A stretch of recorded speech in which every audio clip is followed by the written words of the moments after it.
So, you want to learn the way of the almighty balls. Bad decision, however, I don't think I can stop you anymore. So, if you want to stop getting your balls crushed, I have a little something for you. And it's not a growing guard, it's something much, much more valuable than this knowledge. I originally thought of doing a more basic movement guide for beginners.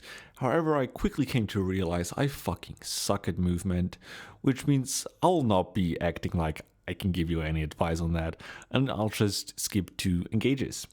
Mainly when and how. The when I'm just gonna quickly cover because it just boils down to don't go in 1v5. If you wait for your team, 9 times out of 10 you'll be a-okay. So the timings for the beginners section we are not going to go into in detail. What I'm here to talk about mostly is how you'll want to design and execute your engages.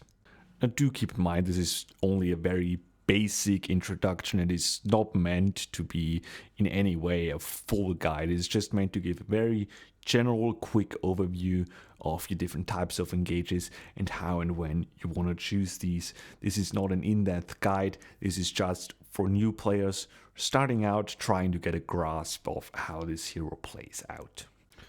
To start us off, I'll just copy Yeadel's advice here. As he likes to put it, there's the 3 S of balls. There's the scout, the setup, and the strike. A lot of newer players tend to forget the first 2 and just go straight up to striking. However, especially the scouting, I cannot stress this enough how important that is. You spend most of the game in third person in ball form, utilize that. You can get so much intel by simply sitting behind a wall and just looking what happens because the enemy team can't fucking see you because you are able to look around corners. That is a huge advantage you have, and I want you to properly utilize this. Now, the second part, the setup, is a little more complicated because there's a lot of things you need to consider, like the exact map you're playing on, where your team is positioned, where the enemy team is positioned, what heroes are on, and that heavily changes how you want to set up on each of these maps. There, I'm just going to give you a general rule of thumb, is just don't go in from the front. The less the enemies expect you, the better your engage will be, the more value you will get. If you're already at half health before even starting your pile driver, you are not going to be in for neither a long nor a good time. The more time you have before they start shooting you, the better. Now, your engages as ball can mostly be broken down into 3 types of these. The drive-by, the hit and run, and the full engage. Or I guess if you want some other silly name for the full engage, just call it like the car crash. Now these engages are mostly different from each other by the amount of time you spend in the midst of the enemy team. Which one you choose will largely be dictated by the amount of CC and damage the enemy team has prepared for you. A drive-by is the simplest, least committed form of engage. Basically all you really do there is just say hi to the enemy team real quick, just run through all of them with your fireball, and then you just dip right back out. This is your safest, quickest form of engage and also is not the most effective. However, it is again the safest one and can still generate quite a bit of value by simply forcing out cooldowns. And if the enemy team desperately just wants a hamster for the next fucking meal, this might just be the only option you have left. And already you're a lot more committed there. A hit and run usually is just opened up by a pile driver and then you just grapple right back out of the enemy team because you don't want to spend holidays there. This is a good safe middle ground and it's mostly used if you're just not on full health when engaging or if you just really don't think you can get away with a full engage. Now, one of the main strengths of the hit and run is that you can very easily still convert this into a full engage. Because with a very basic hit and run, you're not at all committed to anything. All you really dedicated was your pile driver. And if you still got your grapple, it's very easy to just go back in for seconds if you feel like you have the time to.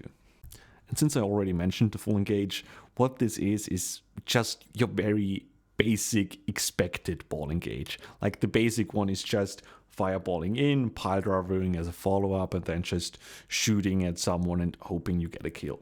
Now, obviously, this is not the only way to do this. There are plenty of ways you can design your full engage with all these different techs you have acquired, and maybe depending on the map, like there's a lot of schnick-schnack you can do here. The main discerning factor from the full engage is just that you use your grappling hook to engage, while with the other two, you keep it to just run away. So the main thing I want people to pick up on here is just that full engages are not always the answer, that you recognize that you can and should oftentimes engage a lot less committed with simple drive-bys, because a lot of the time you do not have the time or health pool to go for more. Because I just see so many newer ball players constantly always going for that grappling into pile driver, and so many times it gets them killed. So I want you to recognize so many times it is worth only just going through them with a fireball once, and that's it. That's all you need to do. Do that, grab a health pack, do that again. So many times, this is just enough for you to do, and not dying is so much more valuable. Especially the pile driver usage in particular is something I see a lot of new ball players get hung up on very quickly. Because what they don't realize, this is a very high commitment ability. Pile driver leaves you stationary for quite a bit actually. So you just limit yourself so much, since the main thing of ball is movement, and with pile driver you put yourself stationary. You just tell all the enemies like, hey, I'm here, see me. And you don't want to fucking do this.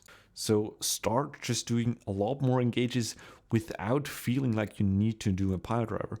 Now, obviously, there are a few ways to make the pile driver a little safer than it is. The main one is just like going off an edge and just initiating it there, going back onto the platform where you were. This is one subtle way. However, it's not always possible to do that. Now, since that we've gone over all these different types of engages, now the question is, when do you want to pick each one of these? And I already said before, it is largely dependent on the enemy CC and damage they have ready for you. What exactly that means varies, because even though you might be going against like a Hawk, Ana, Sombra, whatever, they might all be absolute fucking dog shit. If the Ana can't hit a fucking sleep to save their lives, you're free to do as if they don't have anything for you. However, again, if that's an Ana and a Hawk who don't miss a single fucking ability, then you're much more limited. And there is this pretty good concept of limit testing, or as I like to call it, fuck around and find out, because that is the only way to actually know how your enemies respond to you. If you can never get away with a single pile driver, then stop using that ability. Simple as that. Just start doing drive-bys continuously, because you will also realize if it is that excessive that you cannot use your fucking pile driver in the slightest, you'll realize that as soon as they see you, they will just throw at every single fucking ability. Use that to your advantage. And here we also go back to why scouting is that important, because you need to figure out which enemies here are the threat to you, and then depending on what you want to do, you either want to stay clear of them or just maybe make them your first priority, because even though, like I said, Ana's sleep is pretty huge detriment to you, if you can just single out the Ana, get a kill on her, you're going to be in for a good time.